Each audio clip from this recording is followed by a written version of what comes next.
And Gimfeather, in your ear?" Here the dwarf put his mouth close to the owl's head and, no doubt, intended to whisper. But like other deaf people, he wasn't a very good judge of his own voice, and both children heard them say, "See that they're properly washed." After that, the dwarf touched up his donkey and it set off towards the castle at something between a trot and a waddle. It was a very fat little beast, while the fawn, the owl, and the children followed at a rather slower pace. The sun had set and the air was growing cool. They went across the lawn and then through an orchard and so to the north gate of Chair Paravel, which stood wide open. Inside they found a grassy courtyard. Lights were already showing from the windows of the great hall, and on their right, and from a more complicated mass of buildings straight ahead. Into these the owl led them, and there a most delightful person called to look after Jill. She was not much taller than Jill herself, and a good deal slenderer, but obviously full grown, graceful as a willow, and her hair was willowy too, and there seemed to be moss in it. She brought Jill to a round room in one of the turrets, where there was a little bath sunk in the floor, and a fire of sweet-smelling woods burning on the flat hearth, and a lamp hanging by a silver chain from the vaulted roof. The window looked west into the strange land of Narnia, and Jill saw the red remains of the sunset still growing behind distant mountains. It made her long for more adventures and feel sure that this was only the beginning. When she had had her bath and brushed her hair and put on the clothes that had been laid out for her, they were the kind that not only felt nice, but looked nice and smelled nice and made nice sounds when you moved as well. She would have gone back to gaze out that exact window, but she was interrupted by a bang on the door. "Come in," said Jill, and then in came Scrub, also bathed and splendidly dressed in Narnian clothes, but his face didn't look as if he were enjoying it. "Ah, here you are at last," he said crossly, flinging himself into a chair. "I've been trying to find you for ever so long." "Well, now you have," said Joel. "I say, Scrub, isn't it all too simply exciting and scrumptious for words?" She had forgotten all about the signs and the lost prince for the moment. "Oh, that's what you think, is it?" said Scrub, and then after a pause, "I wish to goodness we'd never come." "Why on earth?" "I can't bear it," said Scrub.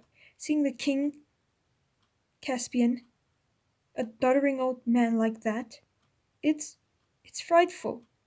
"Why, what harm does it do to you?" "Oh, you don't understand. Now that I come to think of it, you couldn't. I didn't tell you that this world has a different time from ours." "How do you mean?" "The time you spend here doesn't take up any of our time.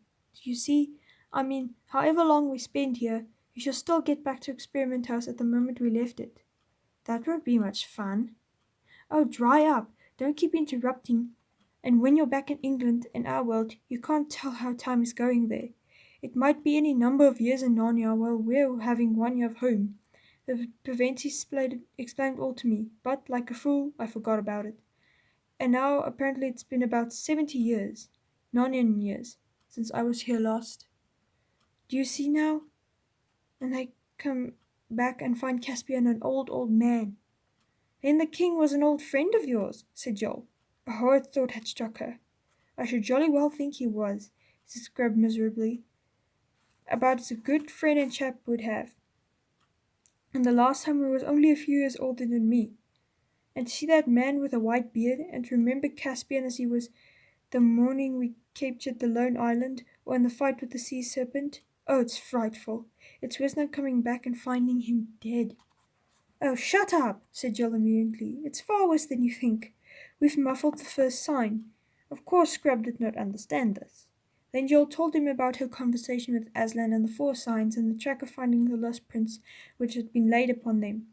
"So you see," she wound up, "you did see an old friend, just as Aslan said, and you ought to have gone and spoken to him at once, and you haven't, and everything is going wrong from the very beginning." "But how was I to know?" said Scrub. "If only you'd listened to me when I tried to tell you, we'd be all right," said Jill. "Yes, and if you hadn't played the fool on the edge of that cliff and jolly nearly murdered me." "All right," I said murder, and I'll say it again as often as I like.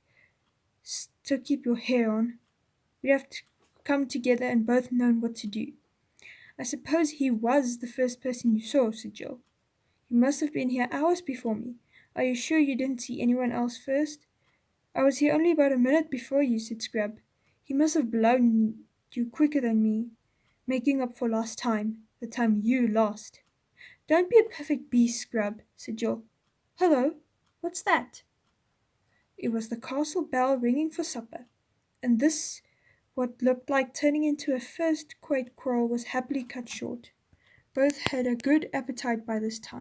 Supper in the great hall of the castle was the most splendid thing either of them had ever seen, for though Eustace had been in that world before, he had spent his whole visit at sea and knew nothing of the glory and courtesy of the Narnians at home in their own land. The banners hung from the roof, and each course came with trumpets and kettle drums. There were soups that would make your mouth water to think of, and the lovely fishes called pavenders, and the venison and peacock and pies and ices and jellies and fruit and nuts, and all manner of wines and fruit drinks. Even Eustace cheered up and admitted that it was something like. And when all the serious eating and drinking was over, a blind poet came forward and struck up the grand old tale of Prince Cor and Arvis and the horse Bree, which is called The Horse and His Boy, and tells of an adventure that happened in Narnia and Calaman and the lands between, in the Golden Age when Peter was High King in Shire Perivale. I haven't time to tell it now, though it was well worth hearing. When they were daggering themselves upstairs to bed, yawning their heads off, Jill said, I bet we sleep well tonight, for it had been a full day, which just shows how little anyone knows what is going to happen to them next.